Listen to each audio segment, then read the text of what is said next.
Senhores, eu gostaria muito de estar fazendo um vídeo diferente que não fosse em relação à guerra no leste europeu, mas toda a fase que está atualmente em curso na guerra, Rússia e Ucrânia, não tem como deixarmos de lado essas questões e principalmente as últimas notícias que giram em torno de energia e também que giram em torno de possíveis negociações entre Rússia e Washington.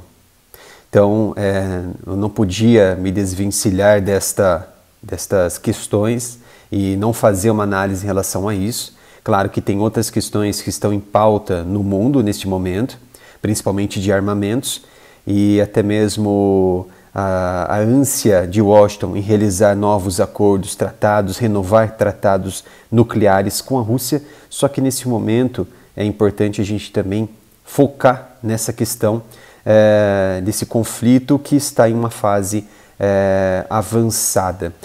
Até vídeos anteriores destacamos aqui que existem pelo menos 3 fases importantes que estão ocorrendo no conflito neste momento. A primeira fase que Putin já realizou era a troca de comando, fazer o quê?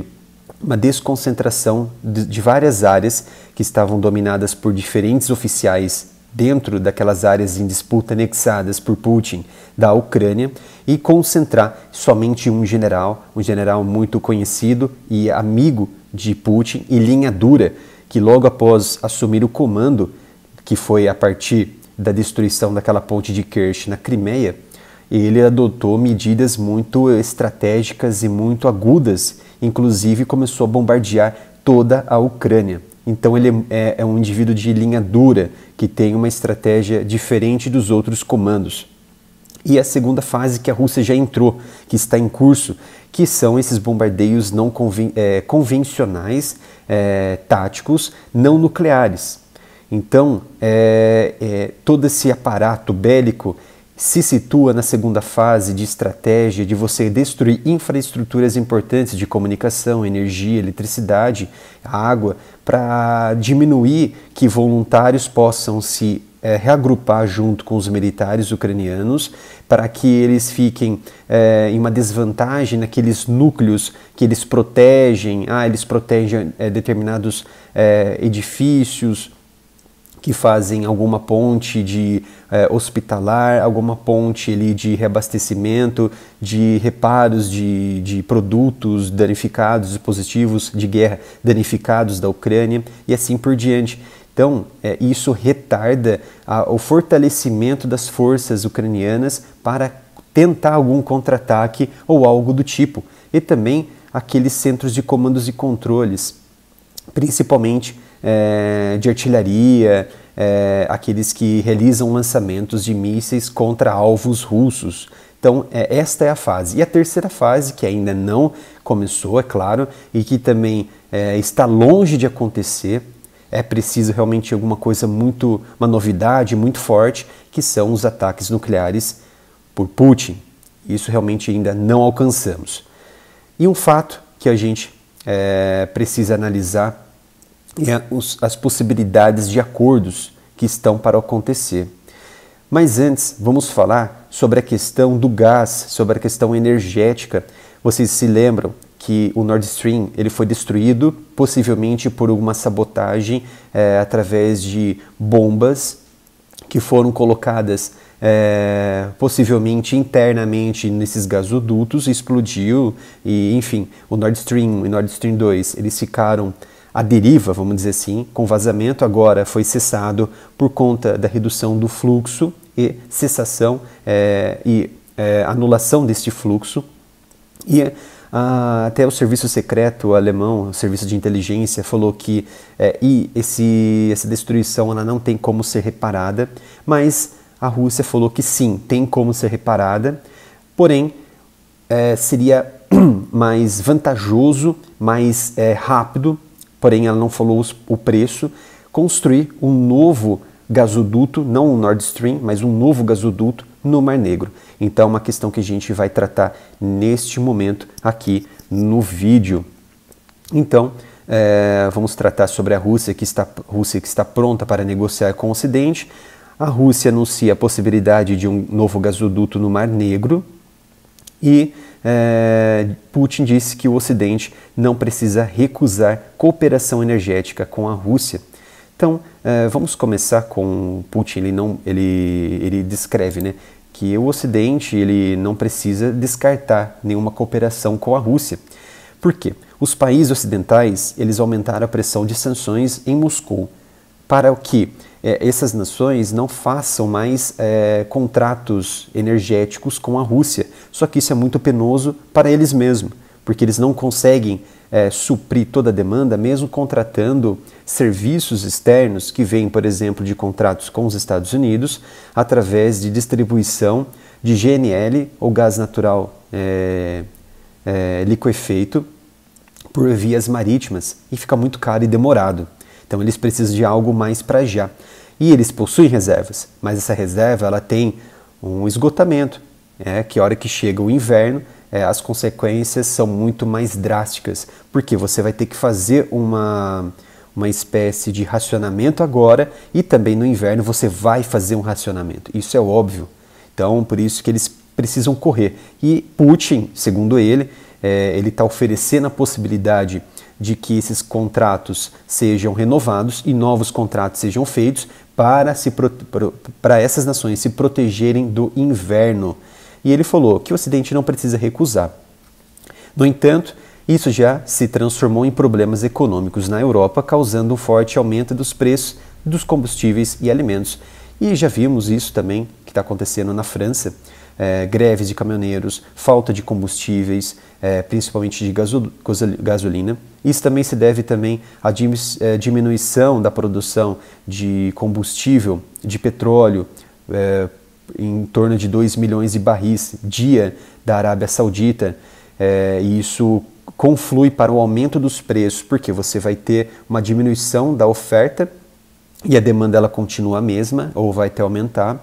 E se você tem um produto raro no mercado, ele fica mais caro. E segundo o Putin, nesse Fórum de Semana da Energia da Rússia, ele descreve que o Ocidente ele não deve se recusar a cooperar com a Federação Russa. Nós vendemos o que eles querem comprar. Por favor, a preços de mercado. Por favor. Ou seja, ele está fazendo o quê? Não uma espécie de ameaça, mas uma espécie de alerta. E ele é o único país ali na região que oferece um preço importante de mercado, barato, até mais barato que todos os outros, a um preço também, a uma velocidade de logística muito rápida, porque já tem gasoduto, já tem sistemas ali que fazem distribuição de petróleo, por exemplo, que é muito rápido. Diferente, por exemplo, quando as nações ali na Europa vão fazer um contrato com gás natural não liquefeito, por exemplo, com empresas ligadas aos Estados Unidos, precisa vir de navio, muitas vezes do Oriente Médio, muitas vezes da África, então demora muito para chegar. E segundo Putin, a Rússia ela está pronta para comprar produtos europeus, mas a União Europeia não os vende. Como resultado, o déficit está crescendo. Não há necessidade de recusar a cooperação com a Rússia. E também ele destacou aqui que chamou atenção para o fato de que a prosperidade europeia das últimas décadas se baseou em grande parte na cooperação com a Rússia. E isso é confirmado por funcionários europeus. E isso é verdade, principalmente no setor energético. Grande parte da estrutura energética da Europa se deve a essa cooperação com a Rússia e também em outros setores. E ele até destacou aqui que a Rússia não agirá contrariamente ao senso comum, pagará pelo bem-estar de outra pessoa às suas próprias custas. Não forneceremos recursos energéticos para aqueles países que limitarão seus preços. Então aí foi mais um alerta de Putin. Outra questão que precisamos adotar, que a Rússia ela está pronta para negociar com o Ocidente. Mas antes, vamos só para fechar essa questão do gasoduto, é que a Rússia ela anunciou a possibilidade sim de criar um novo Nord Stream, vamos dizer assim, mais um gasoduto. E nesse mapa, eu até tracei esse mapa colocando aqui, saindo da região mais ao sul, né, e sudoeste da Rússia e vindo para a Romênia. Mais uma projeção. né? Seria até importante fazer essa ligação com a Ucrânia aqui, ou junto com a Moldávia. Por que não com a Ucrânia? Porque a Ucrânia agora, nesse momento, está em guerra, não? Então não tem nem como cogitar isso. O que seria talvez o plano de Putin? Seria tomar conta de toda essa região, para assim fazer com que esse possível gasoduto ele se cruze aqui, ele passe até a região de Odessa e até a região mais final, ao sul, extremo sudoeste da Ucrânia. Talvez seria a intenção de Putin realmente tomar toda essa área, anexar toda essa área na guerra atual. Mas não se sabe, porque essa resistência ela é tão grande que Putin só chegou somente nessa região de Kherson. E essa região aqui, essa outra parte, ela tem uma grande significação, um grande significado, na verdade, para a Ucrânia, que é a maior parte de escoamento. Sem isso daqui, a Ucrânia praticamente ela falece em toda a sua economia. Por isso que ela precisa defender a todo custo. Então, no dia 26, houve aquela explosão no Nord Stream, né, e houve essa possibilidade de construção deste novo gasoduto no Mar Negro. E até de acordo com o chefe da empresa estatal de gás e petróleo da Rússia, da Gazprom, Alexei Miller, durante o Fórum da Semana da Energia da Rússia que Putin participou, seria mais rápido criar uma nova infraestrutura de gasoduto no Mar Negro em vez de restaurar o Nord Stream. O anúncio foi feito nessa quarta-feira, 12 de outubro. E antes do discurso, o Putin, ele falando nessa sessão plenária no fórum, ele disse que era possível sim reparar as linhas Nord Stream, como havia dito anteriormente, mas isso só faria sentido se elas fossem operadas e garantissem sua segurança. Ou seja, isso reflete a baixa segurança que, segundo Putin, a Europa, os países da Europa que recebem esse gasoduto, eles oferecem, por exemplo, a Dinamarca e a Suécia, por exemplo.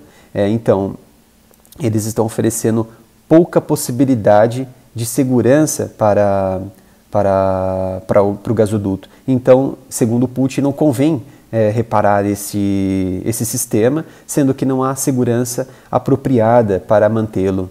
Então, foi mais um alerta de Putin. E por que seria a Romênia? A Romênia, como a gente consegue ver aqui no mapa que a gente fez, a Romênia ela faz parte sim da OTAN, porém a Romênia ela é uma nação que ela está um pouco distante das questões econômicas mais centrais da OTAN e com os Estados Unidos. Muitas vezes ela está sendo deixada de lado em algumas questões. E outra parte, a Romênia ela possui quase 1,4, acima de 1,4 bilhões de dólares em cooperação, em comércio com a Rússia, chegando até receber quase milhões e milhões e milhões de gás quase por ano, na casa ali de 900 milhões de metros cúbicos de gás por ano da Rússia.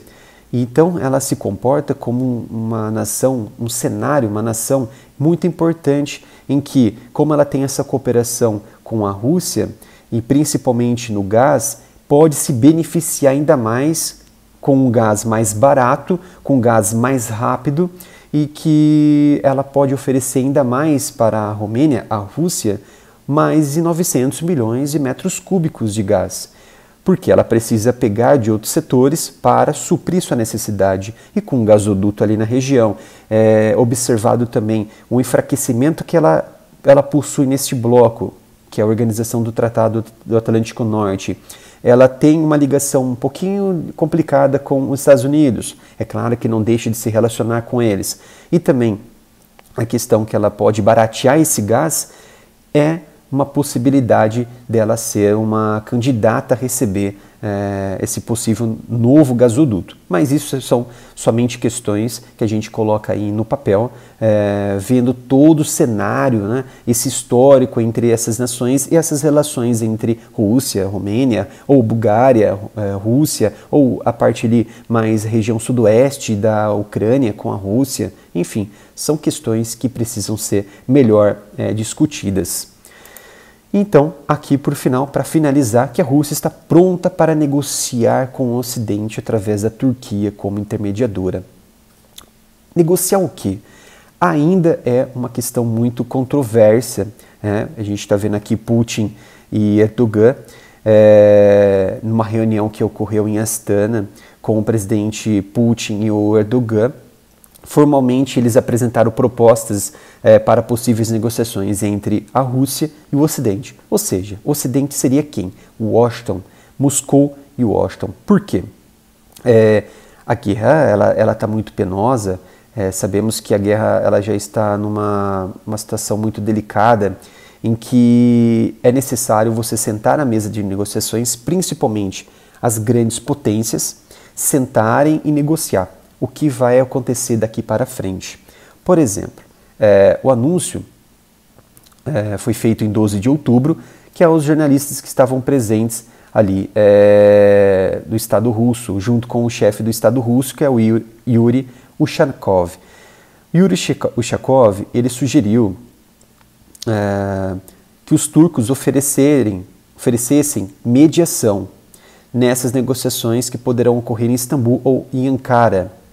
Além disso, segundo o chefe do gabinete do Putin, Erdogan pode compartilhar propostas sobre a composição do grupo negociador.